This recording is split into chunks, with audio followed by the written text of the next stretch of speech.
All right, wonderful people, welcome back to this wonderful channel where we bring you back-to-back update and information and see the hot. In case it's your first time of joining us on this wonderful channel, kindly go ahead and subscribe, like, comment, share, and also remember to on your notification button so that whenever our news is dropping, you will be the first to see it. All right, let's go down to the news proper. The indigenous people of Biafra has encouraged the Igbo youth to boycott the recruitment of the Nigerian army that is currently going on, warning that it is going to expose them to the danger of BH, that they should go back home and start farming, start other businesses. Of course, you know that in the olden days, we were known with farming, but it looks as if now they call places like Benue the food basket of the nation. It looks as if Benue's and other northern states are the ones who knows much about food production and farming.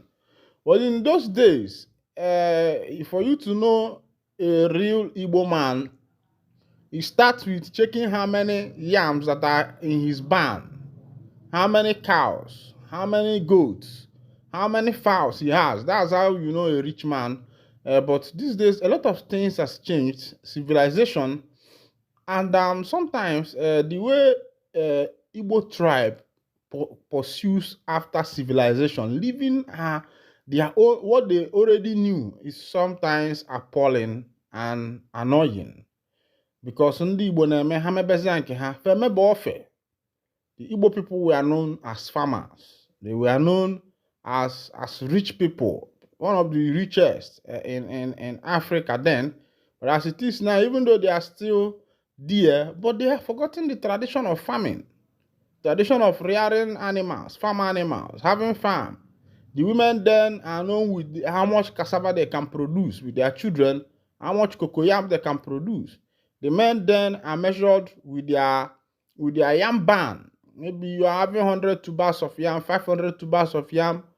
That's why you hear words like DG. I mean, if you hear when they are calling somebody DG, that it means a yam husband.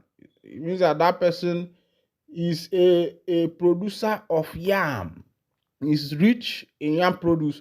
All right, so let's go down to the full detail of that particular information. The indigenous people of Biafra has urged youth in the southeast to avoid joining the Nigerian army, warning that doing so may expose them to the dangers of BH and other terrorist groups. Instead, IPOB is encouraging young people in the region to return home and take up farming, arguing that the Nigerian state has consistently treated soldiers from various ethnic groups, especially the Igbos, unfairly. In a statement by its spokesperson, Ima Powerful, the separatist group reiterated its long-standing caution against joining the military, claiming that Igbo recruits are often sent into dead. According to IPOB,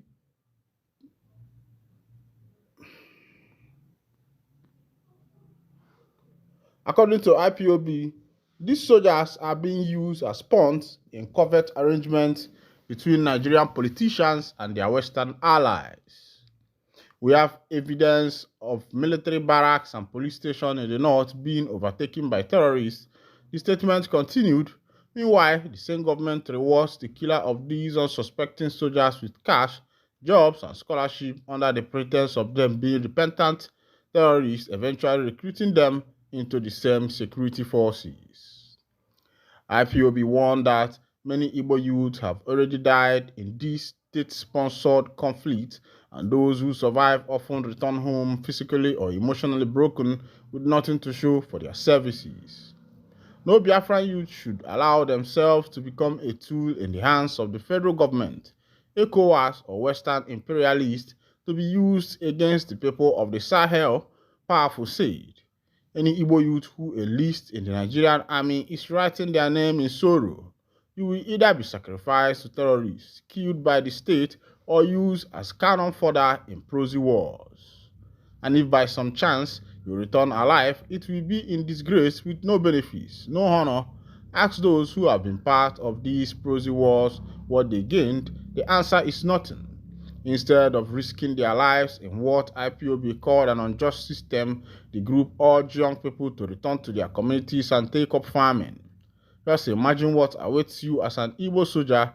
Your success will be seen as the threat to the Nigerian state. Your fight against insurgents will be misinterpreted as a war against the North, the statement said. Where are all the brave Igbo youths who joined the army since 2020? Many have died. Others are languishing in military detention simply for asking for equality. Concluding the statement, IPOB reiterated its appeal. We have warned our people before, and we are doing so again. Do not join the army. It is built on ethnic bias and aligned with those who support terrorism.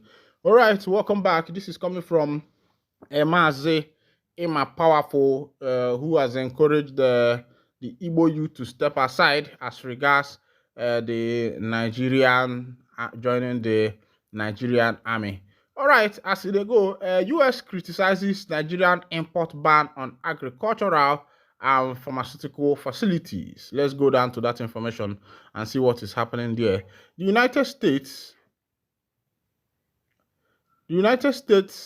Trade Representative on Monday criticized the Nigerian import ban on 25 categories of goods, claiming that the restriction limit market access for American exporters.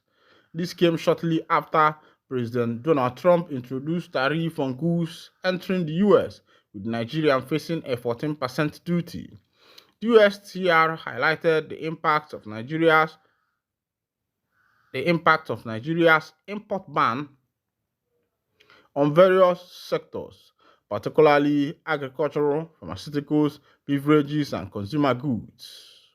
The restriction affects items such as beef, pork, poultry, fruit juice, medication, and alcoholic beverages, which the U.S. sees as significant barriers to trade.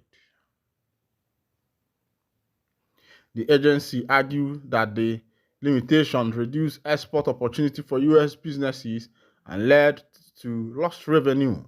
Nigeria import ban on 25 different product categories impacts U.S. exporters, particularly in agriculture, pharmaceutical, beverage, and consumer goods. All right, welcome back. This is actually coming from the American President Donald Trump. That the ban that the Nigerian government has placed on some pharmaceutical materials, beverages, and others will affect American exporters who that is their business.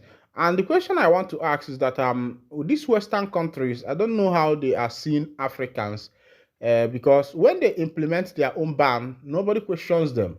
They don't even care how it affects Africans. Recently, Donald Trump has, recalled a lot of African people's visa, and they are going to be going back home, and nobody cares. He doesn't even care how this affects African, how it affects their family, how it affects those people who have left their country for a long time and finding refuge in the United States. And just now he became the president. He decided to, withdraw their visa, decided to withdraw their green cards and the rest of them. And he never bothers how this is going to affect the African people.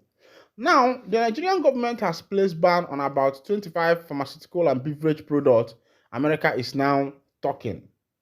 They have now come up that it is affecting them, that it's a way of silentering some of their exporters. So you can expect to us why we cannot reside in your country. Why those who have their papers, maybe it is not complete, but according to American Constitution, there is a certain level you will reach in following up on your papers. You will be allowed freely to be working in America. And some people have gotten to that point. And nobody cares how this is going to affect the African man. But they care so much about our own implementations, our own bans, how it's going to affect their people. You can see that there is no balancing in this thing. It's not balanced. It is not balanced at all. It is not balanced. All right, this is where I'll be winding down the curtain. Thank you for listening. God bless.